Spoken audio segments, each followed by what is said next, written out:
Welcome all to the post-draft recap of the Why Do Boys Play Games Fantasy League. I am first-time host Colin Swords. We are without our beloved co-host Michael Corbett, but I am joined by the Seltzer King himself, the defending champion of both carbonated water and this league, Sean Fitzgerald. Sean, how are you doing today? Colin, I'm doing great. It's our first ever 7 a.m. pod record. I feel like an absolute degenerate for doing this, which is weird because you'd think that I'd feel that way when I stay up late, but it feels so odd to be recording this early. No, we were up late watching the game. I'm sure you had a long drive. I woke up at 6:30 today, and I very nearly fell back asleep. Wow, that's rare for you for sure. There's a lot of picks to be recapped here, and I will be talking about a couple of picks from last night as well. Well, then let's get right into it. Let's start by recapping the draft with what we thought were the best and the worst picks. So do you want to start? What do you think was the best pick of the draft? So I kind of took this as a retrospective. At the time, I thought this was a really good pick, and after the draft was over, I realized just how really, really good it was. And that's Mark Andrews for $26. The fact that Chris Cloud was able to scoop him up for that little after I took Pitts for $25, I took him there because I thought Andrews would be well over $30. This guy is the young breakout tight end that probably should be going in what is effectively the back of the second to early third round. That's right around the $35 mark in this league. Here he goes off the board, number 35 overall in terms of most expensive. So really, really great pick there. How about you, Colin? Well, just to respond to that, I 100% agree. I had him in I made like a list of who I thought were really good picks, and then I picked one from that. But I had Mark Andrews in there, and then also Kelsey was like 34. Yeah. Just tight ends in general, I think people just kind of forgot about. And then all the tight ends, really. Like, I know Schultz was like 10, and then like Kittle and Waller were both under 10. Meanwhile, Dallas Goedert is 10. So, same with Halleck. He was around 10 or 12 or something. So, just, I think people just weren't really planning for that in the draft. So, when they came up, people were just like, nah, I'm saving my money for the big guys. But I guess who people weren't saving their money for was James Conner, running back for the Arizona Cardinals. Yep. For $23, like you said, I mean, James Conner's probably, like a third rounder maybe in most leagues. He might fall sometimes, but $23 for the RB1 in Arizona. The thing about the RB1 in Arizona, I mean, he scored like 15 touchdowns last week. That might regress a little, or last season. Yep. He catches a lot of passes. I love that. He was terribly inefficient last year. I think he averaged like 3.5 a carry. But he's backed up by Darrell Williams, who's had a pretty bad offseason, is apparently what is going on there. And Eno Benjamin, who seems to be supplanting him in the RB2. I don't know about you, but I'm not really afraid of those guys too much. I think James Conner is going to be a great steal as long as he stays healthy this year, which is the only reason I could really see people turning off on him. So good for Chris Colby, $23. I think he got the best draft award by Yahoo. They don't grade him, but they tell us who has the best. And, I'm sure that's a big reason why. Did you have any other, tell me what you think about that pick, but then did you have any other notable ones that you saw? Yeah. No, I'll say it makes sense that Chris Colby had the best ranked draft. For honorable mentions, number one for me was Devin Duvernay. $3 is a steal when you see his projections for the year. Colin, I sorted this. Yahoo, based on projected points, actually has Devin Duvernay as wide receiver 16 overall, ahead of guys like Michael Pittman, Mike Williams, Terry McLaurin, DJ Moore. I mean, Devin Duvernay, if you believe the Yahoo projections, as I know that you do, is an absolute steal at $3. Do we know what's going on there? Is it all just... do we have return yards? Or does he return? I have no idea. Because I looked at his projected stats, and it was like 80 for 800. For some reason, 120 rushing yards. Which is, obviously he's not going to hit, but that shouldn't be enough for... Is that what it takes to be a wide receiver 16? I don't know. But no, I saw that. That was ridiculous. A few that I wrote down was, like I said, Kelsey to Corby for 34. I also had Mark Andrews. Corby, in general, got a lot of deals because he waited a long time. So he also got Deontay for 15 and Brandon Cooks for 10. That's great for Corby. Fitzy got Chris Godwin for 12. Chris Godwin was a wide receiver 1 last year. There's no reason he's not going to be this year. The injury, I guess. But once he's healthy, which seems to be pretty much now. I mean, at worst, what, 2 weeks from now he'll be 100% maybe. So 12 is an absolute steal. Colin, I appreciate that. Not to roster bait too much. $2 for DeAndre Hopkins was also a great, last $2 pick for you there. My other honorable mention is just every single manager who took a top 10 quarterback. It looks like they got a good deal relative to where they probably would have gone if this was a snake draft. Ranked from a highest price to lowest price. Josh Allen went number 14 overall. I feel like he's a first rounder in this league. And then we had Mahomes, Herbert, Jackson, Kyler, Hurts, Burrow, and Russ Wilson. They all went in the quote-unquote third round, picks 24 to 33. I just feel like they all went for probably $5 less than we could have paid up for. Yeah, good for those people. Good for them. Yeah, it must be nice. I guess in a vacuum, yes, those are all great deals. But relative to each other, I was surprised at how some of them were. Because I actually, let's look at the bad draft. Who we thought had the worst picks, and we can talk a little more about that. What you just said, kind of. So, what did you think was the absolute worst pick of the draft? All right, so, I looked at this, and there were a couple in the front of the potential list. To be fair, I don't think that there was anything overly egregious, so I had to pick a worst one. I think the best pick was better than the worst pick is bad, if that makes sense. And I respect Taylor's team so much, and I'm a Josh Jacobs truther at heart, but when he finishes his RB1, you can rub this in my face, but I think Josh Jacobs just went for too much money. That's it. He went for $23 to Taylor, while Damian Harris goes to Chris Colby for $5, just to highlight the gap. You might like Josh Jacobs more, but do you like him a full, $18 more? James Conner, like you said, went for the same amount a few picks later, and I think there's a significant gap there. Zeke Elliott and Cortland Sutton both went for $3 less. DJ Moore and Terry McLaurin went for $1 less. It's really just the bench depth that was sacrificed to make this pick that bothers me, Colin. I definitely really agree with Josh Jacobs. Was on my final list of worst ones, but the reason I didn't pick him is because he's at least on an offense that is projected to be really good. He might get the red zone carries. He might have and he started to catch a decent amount of passes last year. I think he got a little banged up a few times, but and now he kind of inherits the de facto kind of Damian Harris role with Josh McDaniels' offense, or at least people are assuming he does. So I think that 23. I don't want him for 23. But you know who else I don't want for 23 is Breece Hall. Mm-hmm. I'm sorry, Michael, but like you said, I do think the best pick was a lot better. Because the thing is with the worst pick is to get that high, other people have to be bidding. So, you can't really... It's not like a snake draft where you can reach... anyone can take anyone. You have to get there somehow with the money. So, other people are bidding, so I don't think anyone gets too out of control. But Breece Hall for 23, because of the reasons I just stated, it's the opposite of Josh Jacobs, really, kind of, where he's just on a Jets. I'm sorry, I think are going to be a terrible offense. When Zach Wilson comes back, he just doesn't target running backs. I think he was at 7% last year or something.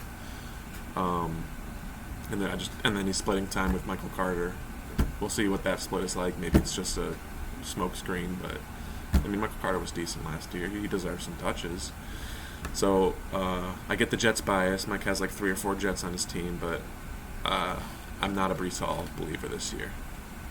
Yeah. No, truthfully, I'm not either. I don't have a single New York Jet on any of my teams for basically the reasons that you said. I've got some questions on offense for sure. Now, I will defend Mike here because his team was at least able to get a couple of good quarterbacks in. We talk about the sacrifice of paying $23 up. Kind of circling back to Taylor's pick for just a second. Looking at draft price, Colin, would you rather have Mac Jones and Josh Jacobs or Damian Harris and Tom Brady? Yeah, Damian Harris and Tom Brady, 100%. Yeah, Mac and Josh Jacobs cost $1 more in the draft, so you saved yourself $1. Looking down the board, I don't know if I'm a Raiders fan through and through, the second favorite team. But maybe I'm just not drinking the Kool-Aid. I think that an honorable mention here might actually be Devontae Adams. Now, I respect Chris's team so much. Devontae Adams is a great player. Top 5 wide receiver? Absolutely, sure. But he went for the same price as he went for the same price as Jamar Chase and $1 more than Justin Jefferson. That's the part that bugs me. He really doesn't have any business, in my opinion, going fourth overall in this league this year. Yeah, I had the exact same. He was on my final list of bad picks. So it's funny you say that, and it's funny you say the Raiders because I also had Hunter Renfrow for 15. Who I love. You know I love Hunter Renfrow. I know you do. But 15, when you look at comparatively, like I said earlier, Chris Godwin was 12, Brandon Cooks was 10. A lot of Deontay Johnson was 15, the same as Hunter Renfrow. Hunter Renfrow's he might be the third target in this offense, and they're going to pass a shit ton. But I mean, Derek Carr, he can maybe sustain 2. I guess he could sustain 3 pass catches, especially in this offense. But he's going to have a year. I don't think it's going to be compared to those guys. I love Hunter Renfrow and I love his talent, but it's just that's a crowded, offense. Man, you've changed. Is all I've got to say. I love Hunter Renfrow for like $5. I would love him on the team, but for 15, and then some other ones I had. Any other $15 picks on your list, Colin? Specifically 15? Yeah, specifically 15. Maybe somebody who went in the first few picks.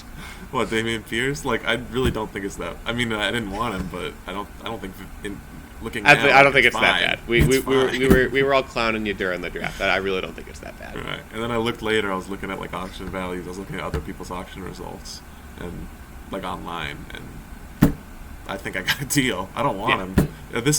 He's on the blog. If anyone wants to trade for Dameon Pierce, if anyone's on that hype train, send me offers. I really don't want him. I need a better quarterback. Speaking of bad draft honorable mention, is I guess my quarterbacks just not kind of like Taylor last year, just not taking one. So, all right, I took him, but just a bunch of poopy men. The Dameon Pierce pick, I mean, at the time I was drinking the copium and I was like, I don't care, whatever, this is fine. But it really messed me up because that $15 would have helped me with the quarterbacks. I could have got a little better running backs, but it's fine. Some of my others, I know you were just talking about the quarterbacks earlier, but comparative to each other, where they were going in a vacuum, yes, I think they were good deals. I'm not a big Joe Burrow guy this year for $30. The same, $2 more than Lamar or less than Lamar. I like Joe Burrow, but I just feel like it's a low volume offense. They're gonna pound the rock a lot. Last year was extremely anomalous with a lot of his yards per attempts, his touchdown percentage, and maybe that's real. Maybe that's just Joe Burrow. I mean, that offense is insane. I just don't think. Who's their coach? Zach Taylor. He's kind of almost an old school guy. He likes to pound the rock. Joe Burrow just kind of defied the odds, especially at the end of the season. So if he can pick up where he left off, then I guess that's a great pick. But I think they're going to be running a lot more. I actually don't disagree with the overall take that Joe Burrow might actually regress this year. I just think that those, right around that 10th overall quarterback probably is right where we started to pay the correct amount. So I don't think it was a bad pick relative to where Joe Burrow probably should have gone. Relative to the other quarterbacks, I think I might agree, but in a vacuum, I think that we should be paying more for those type of quarterbacks. Absolutely. Did you have any other big ones? That was it. I also had Melvin Gordon for 14, who I know people are saying is splitting work with Javonte, and I'm down with that, but I mean, towards the end of the year, it's probably going to trend the opposite way, Something, maybe Melvin will break down, or maybe they'll start to really lose a lot, or or Javonte will just show how good he is. He's really talented, and plus he just traded him away right after the draft. But we'll get to that. Fitzy, I apologize. Jalen Hurts for 34. I know there's a ton of believers in Jalen Hurts. I don't really see it. I get that he runs for a lot of touchdowns. I think those will regress a bit. I get that they got A.J. Brown. I just don't think he's a very good throwing quarterback. A.J. Brown might help a little. They're going to run the shit out of the ball. But, I mean, again, in a vacuum, 34, fine. Mariota for 10, though, I don't think is very defensible. I think what happened is I nominated him because I wanted to nominate a shitty quarterback for cheap. But I guess people just didn't have enough quarterbacks yet because he went all the way to 10, which is, I think, ridiculous for one of the worst teams in the league. And then I had Adam for Dallas. Dallas Goedert. Is it Goddard? Is that how you say it? Yeah. Okay. Adam, $10 for Dallas Goedert.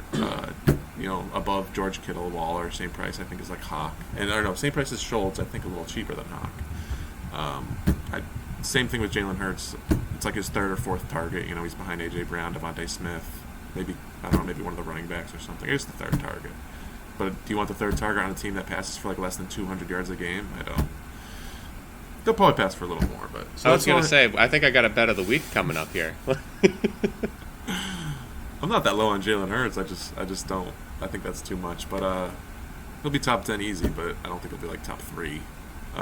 So that's I think it for the draft. Did you have any just general notes about the draft you wanted to talk about, or you just want No, to I move think, on? yeah, I think I'm ready to move on. Yeah, just real quick about the draft.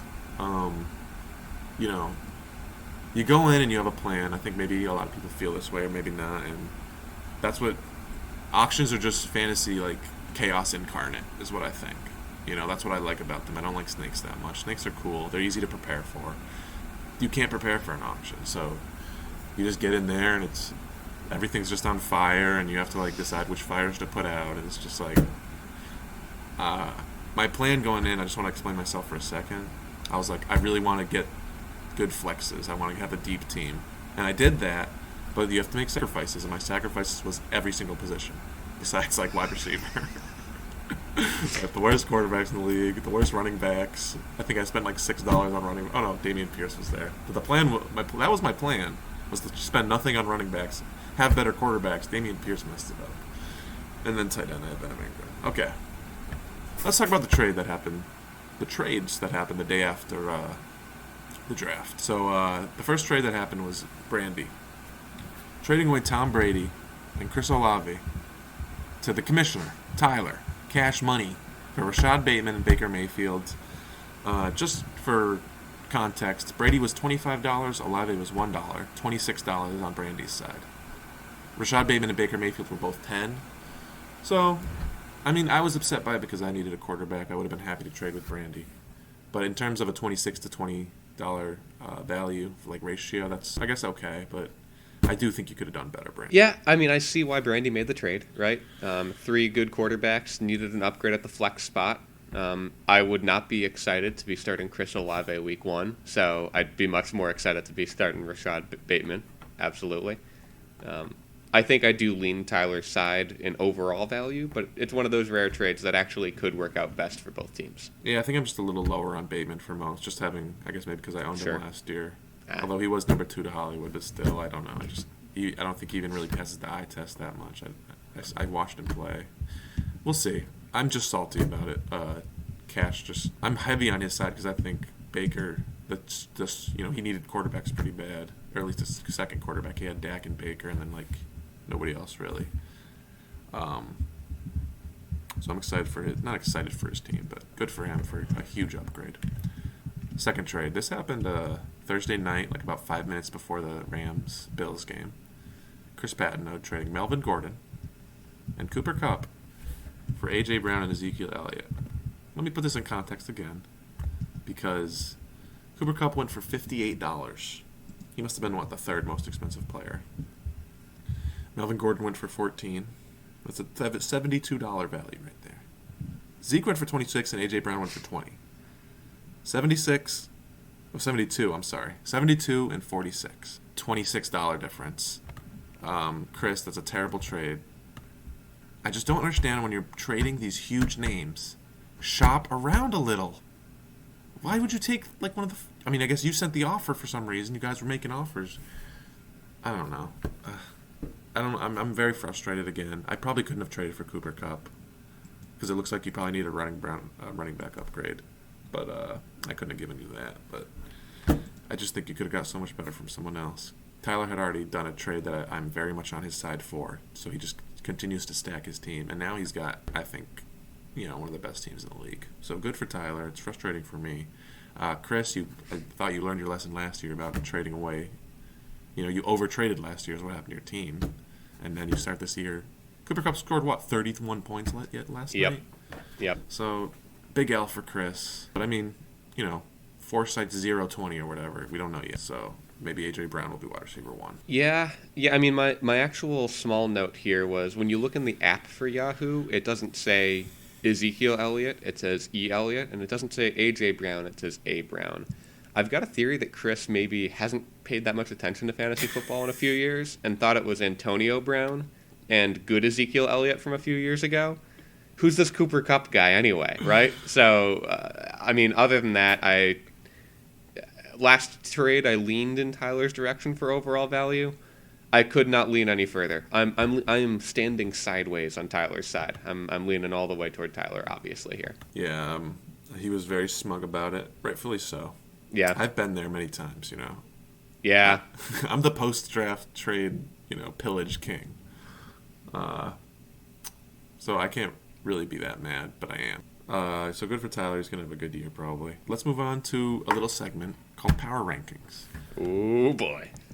No, I didn't really write up. I wanted this to be a shorter episode, so I didn't do a whole write-up for everyone. I'm just going to list the teams. Next time I do it, I'll talk more about each team. But let me just give it a preface. I feel like I do this at the beginning of every year when I do Power Rankings, but it really doesn't mean anything. All it is like, I tried to be more objective this year, but if you have players I like, I rank you higher, So, like, if you're low, then, like, that just means you don't, you can have a great team. This is my subjective power rankings. It means nothing. It doesn't mean you have a bad team. It just means that, I just like your team less. You have less of the guys who I'm like, oh, yeah. I'll start from the bottom list. So, for 12, I have Eric. 11, I have Fitzy. My apologies. 10, I have Chris Patnode after the trade. 9, I have Taylor. 8, I have myself. 7, I have Mike. 6 is Brandy. 5 is Chris Cloud. Corby is at 4. Adam at 3. 2 is Tyler. And number 1, I have Chris Colby, who Yahoo gave the best rank to, and I agreed with it. I looked at his team. It's really deep. It's really good. Then Tyler at 2 was obviously because after the trade, he just has a very sexy team. A little weak in the flexes, but that's easy to improve throughout the year. I'm sure some people will show up on the waiver wire. Some guys on his team will shine. Any takes? Are you feeling bad about 11? No, I'm not feeling bad about 11 at all. I think I told you that I was going to be at 10 or 11, and you said, no, I like your team. You'll probably be at 7. So I'm not surprised at all, honestly. The reason I'm smirking over here is your top 3, 3, 2, 1, was Corby, Tyler, and Chris Colby. Is that right? No, my top 3 was Adam. Corby was 4. Adam, okay. Tyler, Chris Colby, and Adam. Corby was 4. So there's your hot take, because the current projections on Yahoo.com do go Adam, Corby, Tyler, and then Chris at the top. So you flipped those two. Obviously, you must have been demoted from lead projector over at Yahoo, Colin. Yeah, they didn't like my Duvernay projector. Yeah. Like, Colin, what is this? I'm like, I don't believe in Rashad Bateman.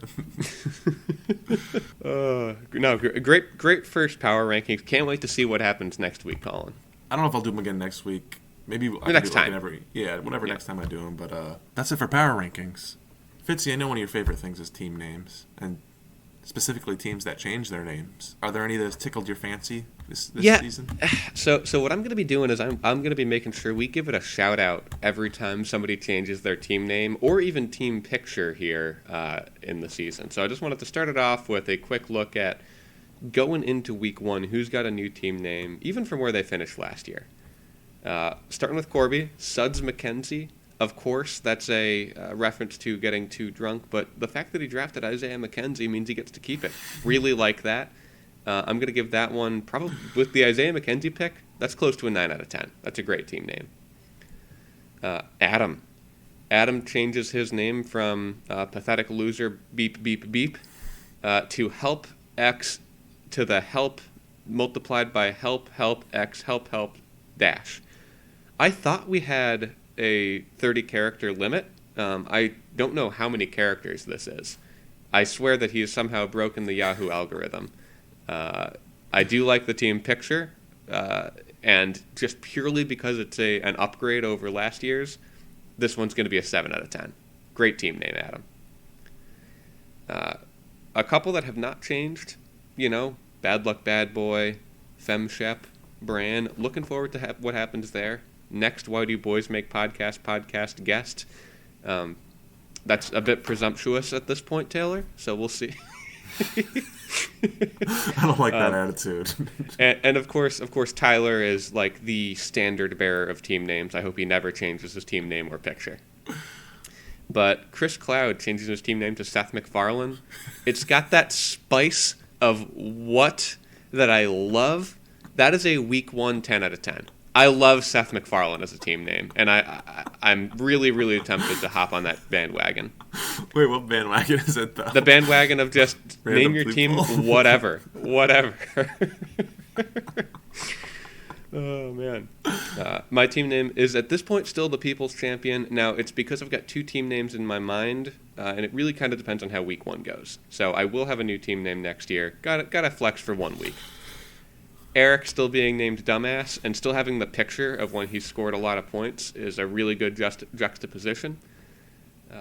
Mike Bekonowitz having the flying scarecrow picture from Nathan For You is a really great image, but keeping that for the team name change to Ivan Pacheco, that's, again, that level of randomness, that's going to get me a 10 out of 10 for week one.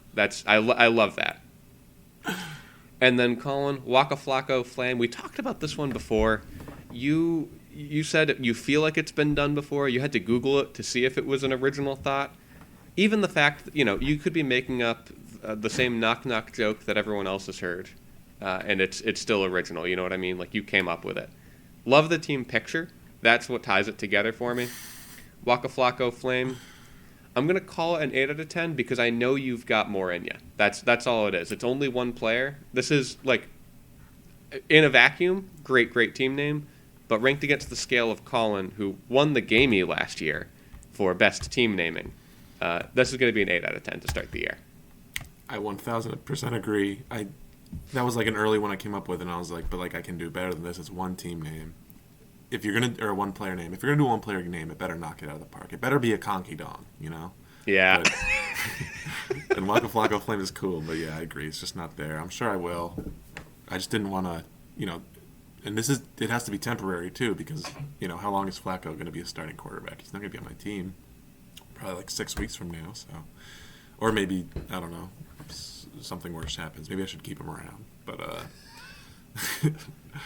I can pretty much promise you that a new team name will be coming at some point, as they often do. I don't know how many times I changed my team name last time.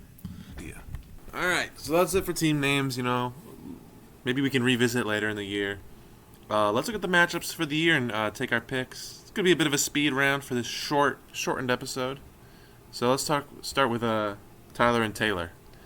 All right, I'll start it off. And honestly, if it hadn't been for those trades, I think I'd be picking the other side here. I actually like Taylor's team quite a bit. We'll have more time to break that down next week. Give me Tyler. Yeah, pretty much the same rhetoric. Tyler, those trades just really boosted his team a lot, especially after that first night, even if Cam Akers got 0. So I'm also taking Tyler. And Fitzy, I'd love to be the first to introduce the coin. It's unbelievable. I actually forgot. The coin will be taking Taylor in this match. There you go, Taylor. The next matchup is Chris Colby versus Chris Pattenode. I'm taking Chris Colby. I mean, I ranked him not 1, so I feel like I kind of have to. I think he's got a great team. It's really deep. So, yeah, pretty easy Colby for me. Chris, you just took the same thing with Tyler. You just did those trades, except it makes your team worse. So, yeah, give me Chris Colby all day. Give me the Frenchman, Chris Pattenode. We're cheating here a little bit because I already know the Bills D outscored Matt Stafford. I think this is going to be a good Chris Bowl to give us a start to the year. I give the edge to Chris P. What's the coin say? The coin says Chris P. Oh, man. I'm on Colby Island over here. We got Adam versus Mike. I ranked Adam very highly in my rankings, but I think Mike takes this one. I don't know why. Maybe it's just because my natural antagonism towards Adam. I'll take Mike. It's funny, I have the opposite notes. I declared that it's Mike's year, but I think it's going to be Adam's week. I like the quarterbacks. It's very ironic. Coin here is taking Adam. Next we have my own matchup. It's Eric versus Colin. I think I had Eric ranked really low. I think I had him ranked last. It's just funny how I look at his team and it's like so many players who I actively avoided. Who I feel like just won't live up to their draft capital. Najee Harris, CeeDee Lamb, Montgomery. I do love Amon-Ra St. Brown, though. Nonetheless, I'm going to take myself. Yeah, Eric's going to get a defense slotted in here before Sunday. That's going to help his projections out, but I don't think it does quite enough. Colin, I'm with you. And the coin is against us, taking Eric. Next we have your matchup, Fitzy. All right, I'll start it off. Here's a short version of my season breakdown. Chris Cloud is going to be in the playoffs for the second time since 2015 this year. and I will be missing it after back-to-back finals appearances. My team has the look. I actually wrote this one down before I heard your power rankings. That's funny. My team has the look of an 11th ranked squad, and I predict that Chris takes it home this week. Oh, I'm slightly disappointed in you. I hate when people vote against themselves, even if it's rational. Um, I actually have your team to win this week. Especially if Godwin plays. I mean, I guess you have to assume he's healthy. The thing about Chris is he has Dobbins and Lazard in his lineup this week. We don't know if either of those guys are playing. They're kind of both trending towards not, kind of. So we'll see. But he doesn't have the depth to replace those guys. Not that Fitzy's flex options are out of this world, but I think the rest of his team is just good enough to withstand Chris's mediocre depth. So I'm going with Fitzy. Wow, I'd say my flex options are out of this world in the sense that they should not be playing on any fantasy roster. They should be out of this world. The coin is with me, Colin. Taking Chris Cloud? Yep. Oh, that's disappointing. And now in a battle of the newlyweds. It's Corby and Brandy. Again, I'm just going to look at my rankings because I had Corby ranked a lot higher than Brandy. I'm not really a big fan of Brandy's squad. Awesome running backs. Swift and Kamara. Any team would kill for that. You got Kittle, that's great. But again, Corby just got all these great deals in the draft. I think he's got a really nice deep team. He's got Herbert. T-Law's going to have a resurgent year. I'm going with Corby. See, so the coin agrees with you, but I'm rolling with Brandy for one simple reason. Corby is a modern man, and I just don't think he's going to beat his wife. That's it. That's a great point. He's a true feminist, Corby is. So that's our expedited matchups of the week. Let's get some bets going. Nothing to review so far, obviously. Or wait, there were some auction bets, right? That's right. So the one off the top of my head is Taylor. I had the under on $42.50 spent on quarterbacks. He drafted Kyler Murray for 32, had me shaking there. Draft one more quarterback for the rest of the draft. Mac Jones for 8 means the under hits. You and Corby owe me 5. That is just so crazy to me because I remember when the Kyler pick came, and I was just like, oh, he's doing it. Yep. He's doing it. And then just silence for like the rest of the draft. So, and then did he get a third? I don't know if you know. Nope, he did not. Not even like a Jimmy G. I know somebody drafted Jimby G. No Drew Lock or nothing. Yeah. All right, that's everyone. I have 4 quarterbacks. If anyone wants to trade for one, yes, one of them is Joe Flacco. But so let's talk about some for the upcoming week and upcoming season. Do you have anything, Fitzy? I've got 2 here, Colin. Give me one of them. All right. So this one's actually because I felt a little bit targeted during the not the power rankings. I agree with you at 11, but during the worst pick section. Last year, this quarterback threw for 3,144 yards. And a different quarterback threw for more than that. This would be 3,245. I want to do a heads-up bet with you. Passing yards between Jalen Hurts and your guy, Jared Goff. Oh, jeez, that's really tough.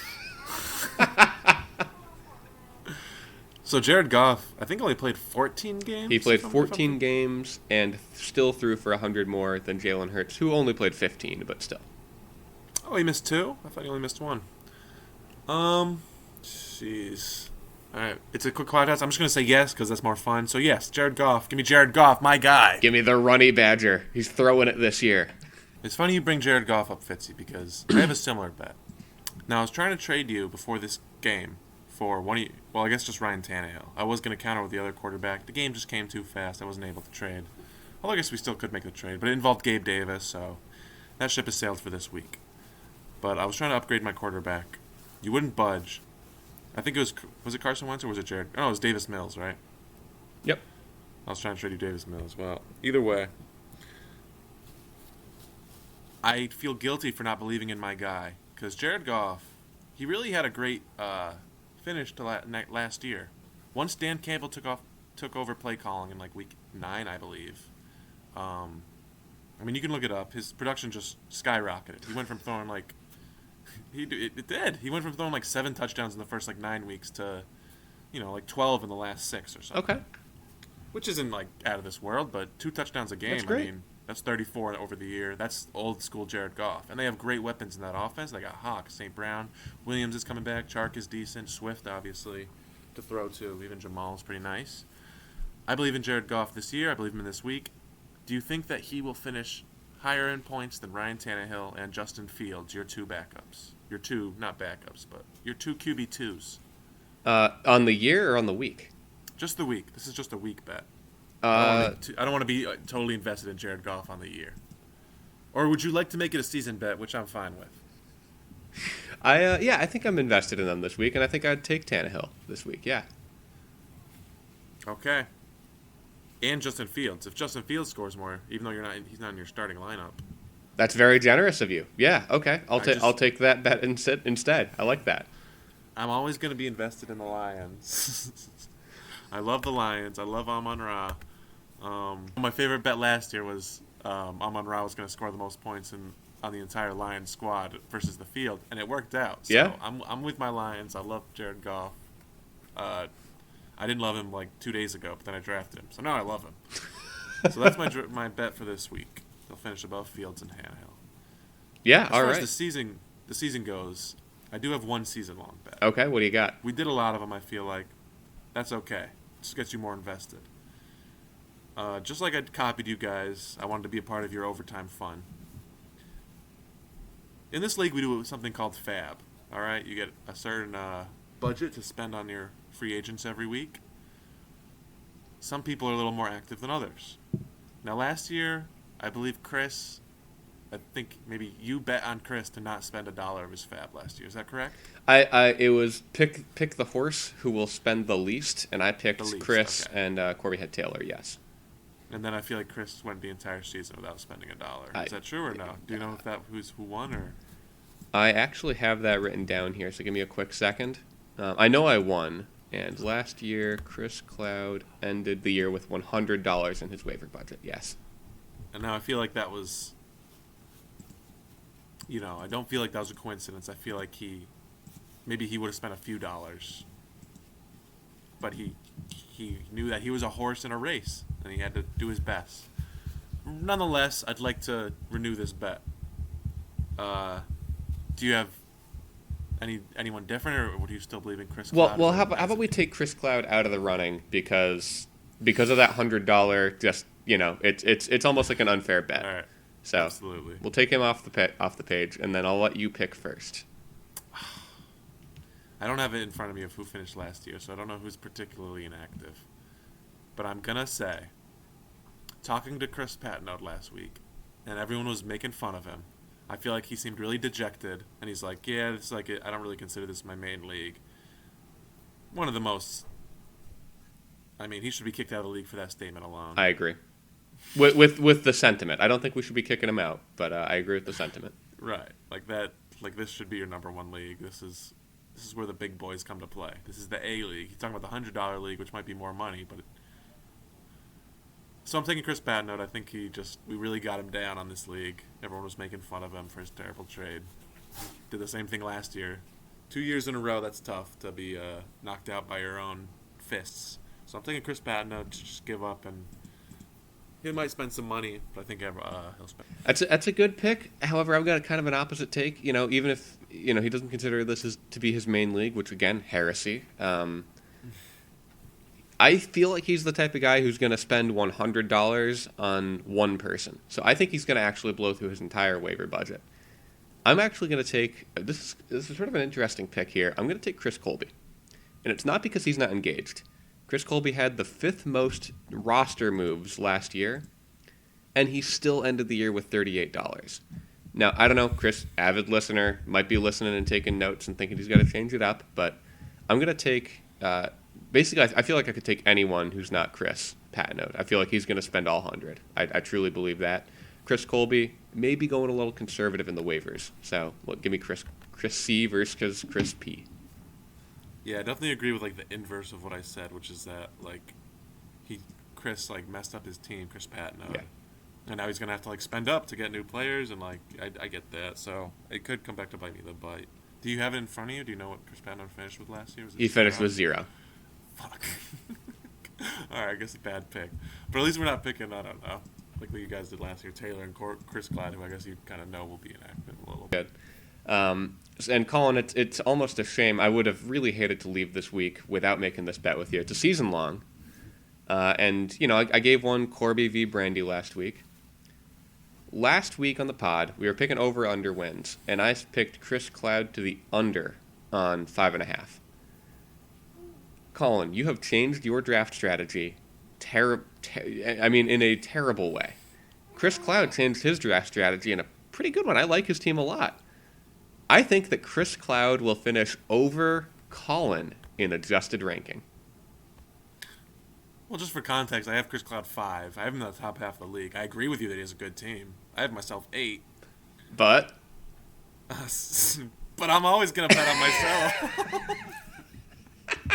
I'm not going to, what kind of losers bets against themselves? Like, I mean, no offense, but I mean, that's just, I don't have a problem with sports betting as long as you're betting on yourself. People, like athletes. I don't have a problem with athletes betting on sports as long as you're betting on yourself. That's fine with me. More incentive. So yeah, I'll take that deal. I also took, just a quick note about that over-under thing. I took Chris Patino for the under before the trade. Yeah. It's really aging well. Yeah. I think that wraps up this episode of the Why Do Boys Play Games podcast. It was a pleasure having you. I hope you'll join me, even while Corby is on his honeymoon, every now and again, maybe. Any closing remarks? Well, Colin, as it is your first time as a host, I would be remiss not to remind our loyal listeners what they need to do for us. The listeners of this podcast, I'm going to ask you a few favors. First, I'm going to need to ask you to smash that like button. Hit it as hard as you can. Get those typing fingers out and leave a comment below. Share this video with all your friends and family. I want to see Grandma Bogdanowicz down there. And last of all, hit that bell! Ring it hard! Fitzy, what are we doing? Well, at this point, you would normally say, I'm Colin. I'm Colin. And I'm Fitzy. And gamers, game on.